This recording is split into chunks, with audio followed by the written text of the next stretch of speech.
নমস্কার, আমার রেসিপি হাউসে সকলকে স্বাগত জানাই।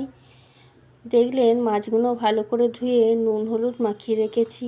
এদিকে কড়াইয়ে তেল গরম হয়ে গেছে, সামান্য হলুদ দিয়ে দিলাম যাতে মাছগুলো না লেগে যায়। মাছগুলো এপিট ওপিট ভালো করে লাল করে ভেজে তুলে নেব।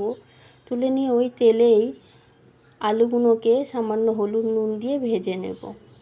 ভাজা হয়ে গেলে ওই তেলের মধ্যে জিরে ফোড়ন দিয়ে টমেটোগুলো ভালো করে নেড়ে চেড়ে বাটা মশলা দিয়ে দেবো, দিয়ে অল্প হলুদ লঙ্কা দিয়ে ভালো করে কষবো।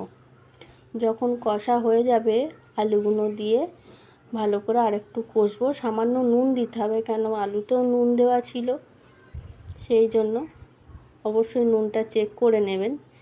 কষা হয়ে গেলে জল দিয়ে দেবো। জল ফুটলে আলুগুলো যখন সিদ্ধ হয়ে যাবে তখন মাছগুলো দেবো, কেন মাছগুলো আগে দিয়ে দিলে নরম হয়ে যায়।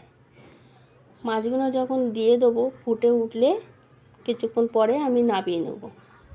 আমাদের রুই মাছের আদা জিরে বাটার ঝোল রেডি। এখনকার মতন এই পর্যন্ত। টাটা।